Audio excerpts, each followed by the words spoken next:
Two fiercely determined middleweights with a score to settle. Chris Eubank Jr., Liam Williams, welcome to The Gloves Are Off.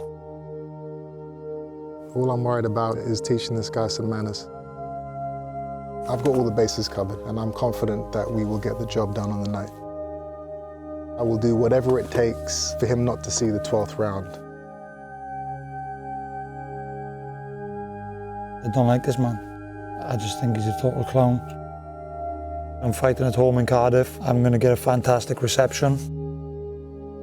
Really excited, and what a fight to bring back.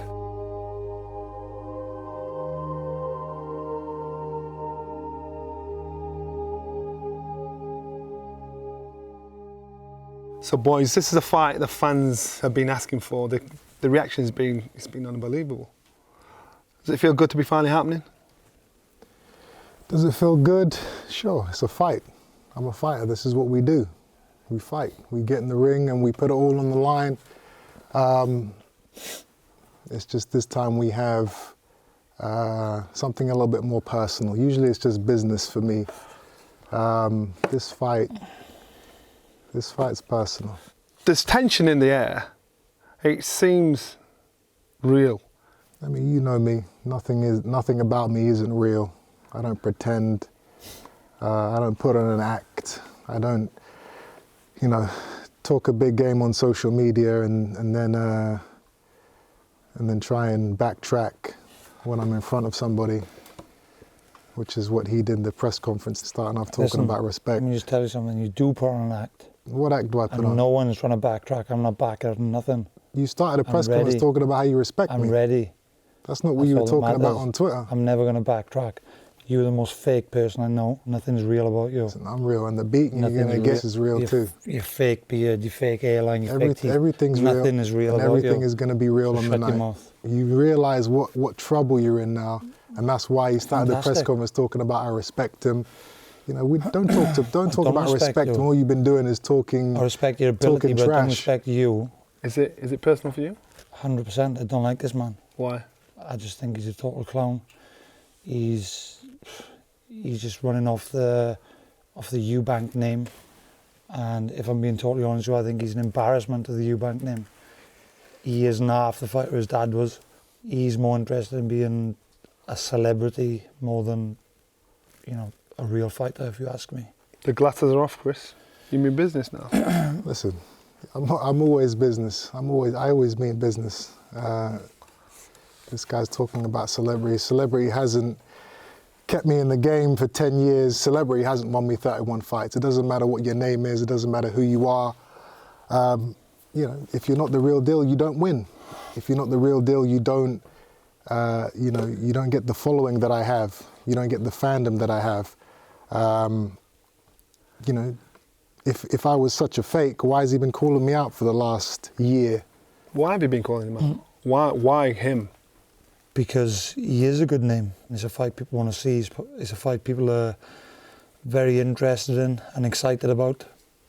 And that's what I'm about. I want to give the fans what they want to see. And this is a fight which I'm pretty sure will live up to them expectations. Let's get into the sparring. Who's going to go first? Tell me about it.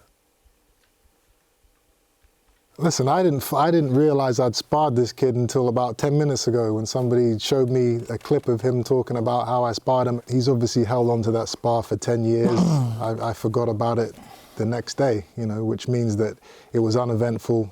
He said I said it was like a UFC or wrestling, which probably means I hurt him, and then he tried to grab me up or throw me down. You can't punch. You can't punch. And it is what it is. I've sparred a million guys like this in before. That's why. But you don't remember the spar? I genuinely don't remember. I just found out today that apparently we sparred. If we sparred, we sparred. And but that doesn't affect the fight, of course. Salim, what happened? Somebody asked me earlier on. They says, "What was your first encounter with Chris?" And obviously, I just got back to that. That was my first time ever meeting him. Yeah, so Chris comes in and I ended up doing some rounds with him, and it was what it was. Chris is going on, but I'm hanging on to it for 10 years. Nothing to hang on to. I roughed him up. He wasn't down for the rough and tough stuff. He just wants to be the I'm a professional boxer. I'm a celebrity. He's not. I'm not he's down really for the down rough for and that. tough. Have you not seen my fights? Yeah.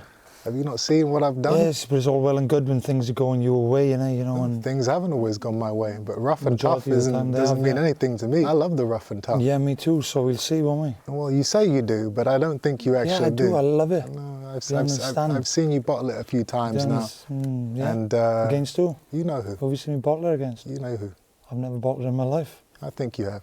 I'm That's from what I've seen. I'm definitely not going to bottle it against When you. it gets tough, you jack, and you're Good gonna jack. stuff. You're gonna Good jack stuff. against me. Well, hopefully it'll get tough. And if you don't jack, you're gonna get knocked out. Yeah, okay. I think it's going to go the other way, so... So Liam, we know about the Eubank name.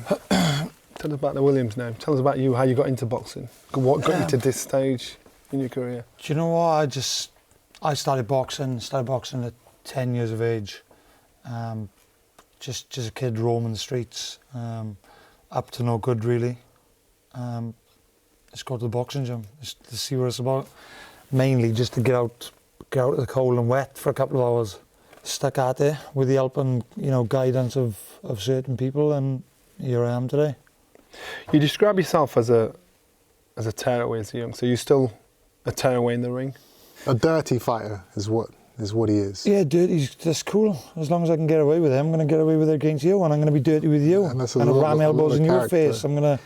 That tells you when you have a dirty fighter, that means they haven't learned their craft, so they rely on other tactics. Chris, to try I've been and doing win. this longer than you. I don't care how long you've been I've doing learned more it. craft than You're you. a dirty fighter. Doesn't matter, and I'm going to be dirty against It you. does matter. So you can But there's a expect reason bumps why and you're a bruises and dirty some fighter. blood, and just be ready. There's because a I'm reason. bringing it. There's a reason you're a dirty fighter. Yeah, fantastic. Liam, can you control your aggression, or do you have to control your aggression against this man? I can. I will. And yeah, I probably do need to a certain extent, because You don't need to. I'm going to control your aggression for you. Okay, great, fantastic. These are going to Bring control it. your aggression. Bring it, and you're gonna get chinned. Especially these two knuckles right Yeah, here. good stuff. These two Fantastic. knuckles are going to control all the aggression he has. So it's okay. He doesn't have to worry about that. It's not a secret, this man's a very confident man, full of belief. How do you dent his confidence? How do you get into that persona? It's always going to be very difficult to dent his confidence, because he's a confident guy, and that's just the way he's built. That's the way his dad was as well, and it's good. If that works, then happy days. But confidence, it doesn't always win you fights. You need to be able to back everything you say up, and you need to, when it comes to crunch, you need to stand, and you need to have a punch up, and that's what I'm about. Earlier you were saying you're going to jab and move your feet. That doesn't sound like you're looking to have a punch up. Yeah, or maybe I'm trying to throw you off. Maybe Oh, the mind game. Yeah, okay. yeah. I see. Slip, slide, duck dive, jab, stab, move, groove.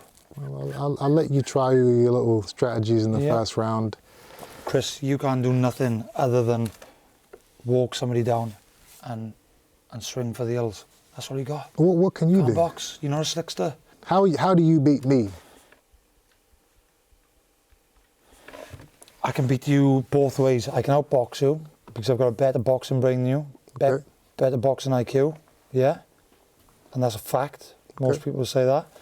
And I can fight just as good as you, and I can punch harder than you. So, I'm going to outbox you if you try and box, and if you try and fight, there's a good possibility I'm going to knock you out as well. So, good luck. Bring what you got. I'm in trouble, man. I'm in trouble. He's in trouble, John. I might need to tag you in. Yeah, tag him This in. guy's got all the bases covered. I know you as a fighter. Now you've joined forces with Roy Jones. This will be your third fight under Roy. Roy's is tidying you up and making you box as well as fight. Are you going to struggle to not answer his call and stand there toe to toe with him and try and be the old Chris to basically walk him down and try and bash him up? I have A, B, C, and D covered. And I will do whatever it takes for him not to see the 12th round. Whether that's box his head off, whether that's go toe to toe. I've got all the bases covered, and I'm confident that we will get the job done on the night. Fantastic. Are you prepared to face the best in this sport? The best fighters? Absolutely. I wouldn't still be. I don't need to be boxing anymore. I'm comfortable. I'm financially secure. I've made a name for myself. You know, I've done it. I've been there and I've done it. I didn't need to go on a farm for a year and a half with Roy Jones at 31 years old. I could have stayed at my penthouse in Vegas. I could have been at home with my family and friends. Instead, I was running around with chickens and Rottweilers and snakes and raccoons for a year and a half. I didn't have to do that. Does it bother you when your haters say you're not prepared to fight? A few years ago, your name was linked with the likes of fighting Triple G, and does it make a difference to you what the haters Like say? I said, I didn't have to do what I did over the last year and a half, 2 years, but I did it because I love the sport. I'm always looking to improve. This is my life. You know, the Golovkin fight that fell through, the bottom line is it wasn't because I wasn't there. I was ready to go. The fight fell through. Kell Brook got the fight. We saw what happened to Kell. After this fight, 100% I'm looking to fight Golovkin. The big names, 2022. And this is a big name. This is a big name domestically. Sometimes you don't need a world title to make a big fight. This is one of those cases. But, you know, after I take this guy out, 2022 is where the world titles come in at 100%. I thought he had a big mouth, but he doesn't have a big mouth. He has big thumbs. He's talking about big world title fights in 22. I'm here to put a stop to all of that. Bottle job, turncoat. Chris, if we went up in the back room there, yeah. Nothing would happen. Usually I ask for it. I'm not sure if I'll get it or not. But what are the chances of a little handshake?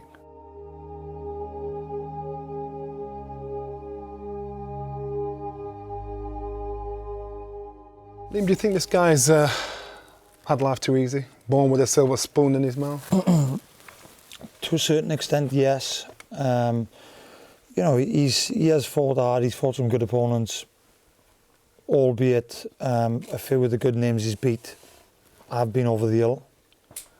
And, you know, you'd be stupid if you can't see that. He's talking about big world title fights in 22 and Golovkin and this, and I'm here to put a stop to all of that. And I'm ready, regardless of everything. What I know of you, Liam, right now you seem very calm, composed, able to hold it back. Is it easy for you, or are you waiting for fight night to let it go?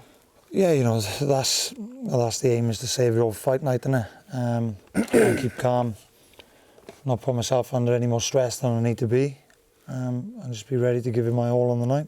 Why would he be not your kind of guy?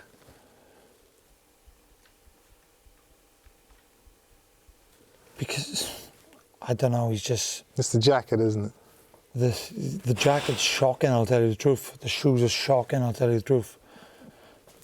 Everything's shocking, but, you know, it is what it is. It's not about the clothes you're wearing. It's about your personality, which I don't like, and a lot of other people don't like. It rubs people up the wrong way. I want to call him a lot of things, but I'm not going to, you know, it don't look very good for me to do it on you. I thought he had a big mouth, but he doesn't have a big mouth. He has big thumbs. He's very brave when he's on his phone on Twitter. I've met fighters like this before. Oh yeah, exactly the same as the last one we did, Gary O'Sullivan, you know. Yeah. A hell of a lot to say online, and then when it actually came down to it, bottle job, turncoat. Chris, Turncoat. if we went up in the back room there, yeah. Nothing would happen. Nothing would happen. First of all, I'd punch your head in, because I'd ruin you so bad, Let's not get ahead of ourselves here. I'd mess your head up. You're a turncoat. Yeah, all right? fantastic. You're a bottle job, and I'd what you've punch your done face in today, what you've done today, he's going to do on the night.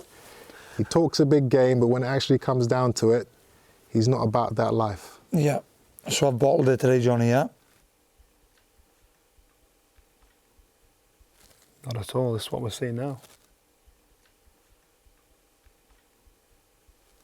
I've got to give you credit though, because you're going in the Dragon's Den, comfortably going to Cardiff to fight. Yeah, what does that say? He didn't sign the fight originally knowing he was going to be in Cardiff.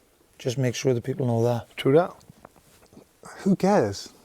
If you knew it was in Cardiff, would it have made a difference to you? Take it.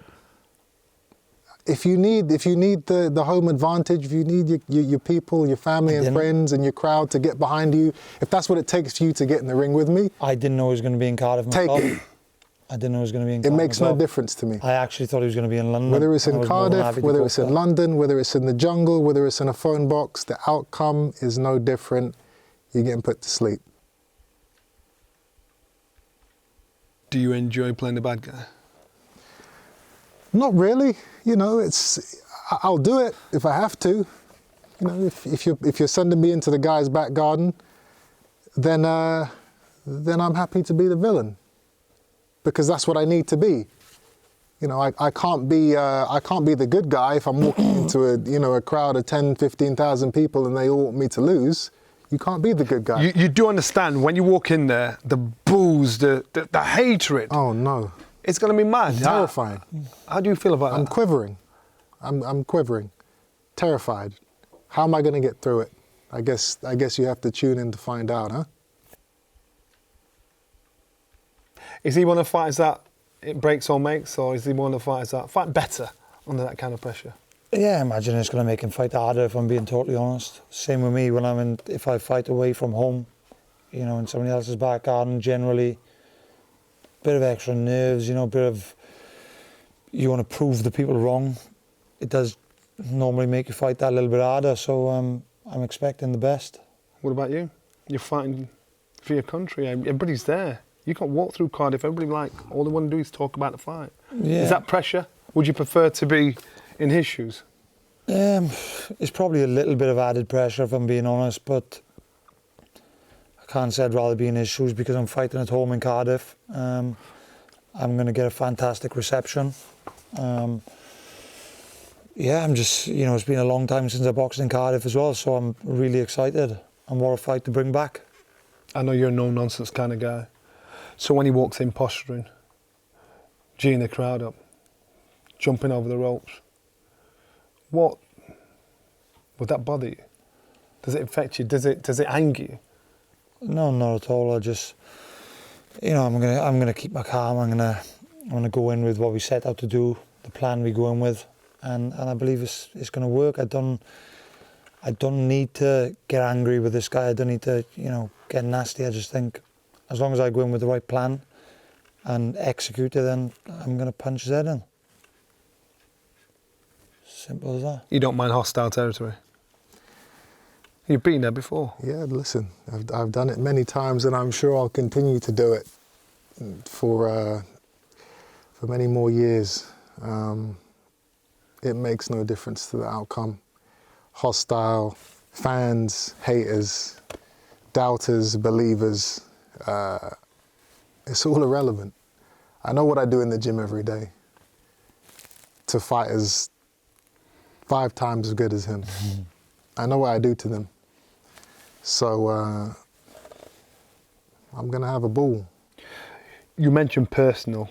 Would this be probably one of your career best performances to date? I aim for it to be. You know, I'm going to put him out of his misery.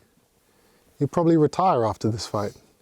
A very large percentage of guys either quit, get stopped, or retire when they fight me. There'll probably be a combination of the 3 with this guy here. Cool story, bro. Come on, touch me. Yeah, put that back in your pocket. Put that back in your Cool pocket. story. I'll ask a question. Where does the loser go? It's a case of, for him, he's probably going to be finished because he won't deal with taking the loss very well because he's at that stage of his career now. He says, you know, he's comfortable, he's this and that. So he probably won't want to come back. For me, I'm a fighter. I have no plans to lose. I don't care where he goes. He can, you know, sail off into the sunset and you know, into early retirement for all I care. I'm only worried about what I'm doing next. Where do you go if you lose? I'm not answering that question because it's absurd. It's absurd to even ask me that.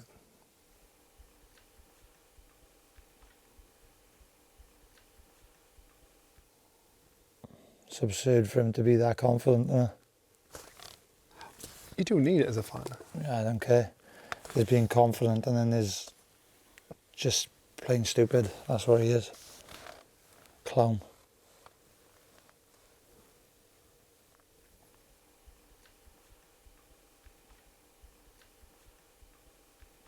Give me a prediction of this fight. Boxing, fighting, brawling, whatever he wants to do, we're going to do it. And you're not going to see the 12th round, son. I'm sorry. My prediction is, once the fight's finished, he's probably going to have his beard line and his A-line done again, because I'm just going to... Listen, don't hate the player, hate the game. I'm going to wreck the whole lot. Don't hate the player, hate the game. He's going to have to get it all redone, so... Just because my nose isn't bent and my ears are flapping about, it doesn't mean... Yeah, it's all good. It doesn't mean good. I've had nothing done. I've had no work done. Well, you need some work done on that nose, my friend, because I'll get myself looking pretty after boxing. That looks painful. It hurts me even looking at that nose right there. It's rock hard, mate, don't you worry. Well, I'm sure these will find that out soon enough. Yeah. It's been a little tense, so usually I ask for it. I'm not sure if I'll get it or not, but what are the chances of a little handshake?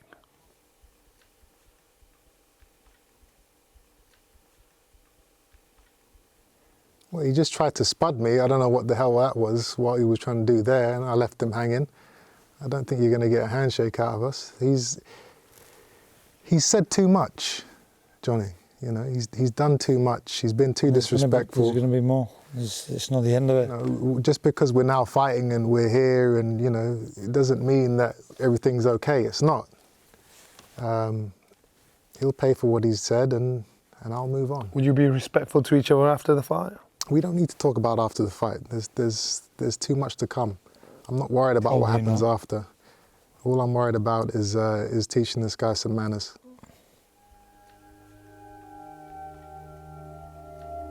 But that's a definite no handshake. Okay. Thank you, boys. See you fine now.